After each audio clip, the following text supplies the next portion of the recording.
সুপ্রিয় দর্শক শ্রোতা, আসসালামু আলাইকুম রহমতুল্লাহি বারাকাতু।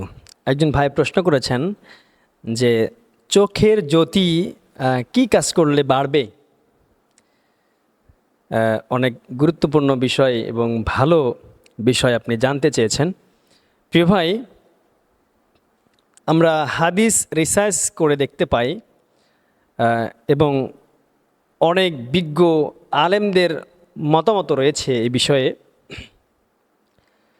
তো তিনটি জিনিসের দিকে যদি কোনো ব্যক্তি বেশি বেশি নজর দেয়, দৃষ্টি গোচর করে, তিনটি জিনিসে যদি বেশি বেশি নজর দেয়, দেখে, আল্লাহর রহমতে আপনার চোখের দৃষ্টিশক্তি বেড়ে যাবে। পয়েন্ট নম্বর 1, যদি কোনো ব্যক্তি কোরআনে কারীম বেশি বেশি পড়ে, সম্ভবত আমার আপনারা সোশ্যাল মিডিয়ায় দেখে থাকবেন 85 কিংবা 95 বছর বয়সের একজন বৃদ্ধ লোক,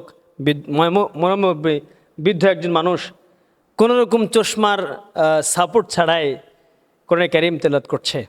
তাকে প্রশ্ন করা হলো যে আপনি এত বুড়ো বয়সেও আপনি কোরআনে কারীমের অক্ষর দেখতে পান? বলে যে আমি আমার জীবনে এমন একটি দিন নেই সকাল বা সন্ধ্যা কোরআনে কারীম আমি তেলাওয়াত করি নাই। সুবহানাল্লাহি বিহামদি।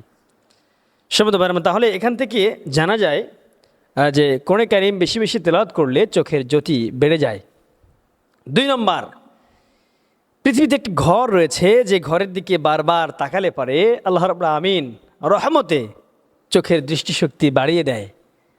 সেই ঘরটি হলো কাবা ঘর।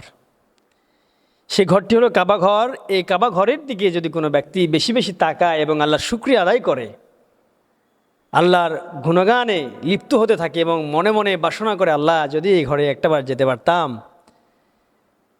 তো এই নিয়ত করবে এবং আল্লাহর জিকির আজগার করবে, আল্লাহ রাব্বুল আমিন তাহলে তার চোখের দৃষ্টিশক্তি বাড়িয়ে দিবেন। সুবহানাল্লাহি বিহামদি। পয়েন্ট নম্বর 3, যদি কোনো ব্যক্তি সুরমা ব্যবহার করে, মূসা আলাইহিস সালাম যখন আল্লাহকে দেখতে চেয়েছিলেন সেই পাহাড়ে আল্লাহ রাব্বুল আমিনের নূরের তাজাল্লি একটুখানি বের করে দিয়েছিল, যার জন্য পাহাড় পুড়ে তামা হয়ে গিয়েছিল। সেই পাহাড়ের মাটি এখান থেকে দেখা যায়, বোঝা যায় যে ব্যক্তিগুলো সুরমা ব্যবহার করে তার চোখের জ্যোতি অটোমেটিকলি একটু বৃদ্ধি পাবে। এই জন্য অনেক মানুষ রয়েছে যারা সুরমা ব্যবহার করে। সুরমা ব্যবহার করাটা রাসূল করিম সাল্লাল্লাহু আলাইহি ওয়াসাল্লামের সুন্নাত। তো রাসূল করিম সাল্লাল্লাহু আলাইহি ওয়াসাল্লামের সুন্নাত যদি আপনি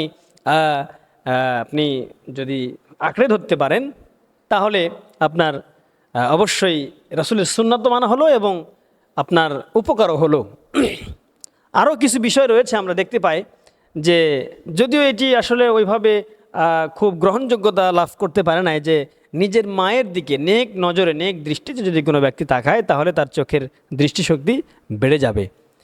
এরপরে কোনো ব্যক্তি যদি নিয়মিত মেচোয়াক করে, রাসূলের সুন্নাত, নবী করিম সাল্লাল্লাহু আলাইহি ওয়াসাল্লামের শেষ সুন্নাত ছিল মেচোয়াক করা। তো কোনো ব্যক্তি যদি মেচোয়াক করে তাহলে তার চোখের দৃষ্টিশক্তি বেড়ে যাবে। আসুন, আমার প্রিয় ভাইয়ের প্রশ্নের অ্যান্সারে ভাবলাম যে তাকে একা একা অ্যান্সার দিয়ে দেবো, কিন্তু না, আমি এইভাবে মিডিয়া কেন্দ্রিক আমি অ্যান্সারগুলো দিতেছি যাতে করে সকলেই এখান থেকে উপকৃত হতে পারে। আসুন, আমাকে সহ আল্লাহ রাব্বুল আমিন সকলকেই এই বিষয়গুলো মেনে চলার আল্লাহ রাব্বুল আমিন তৌফিক দান করুন। আসসালামু আলাইকুম ওয়া রাহমাতুল্লাহি ওয়া বারাকাতুহু।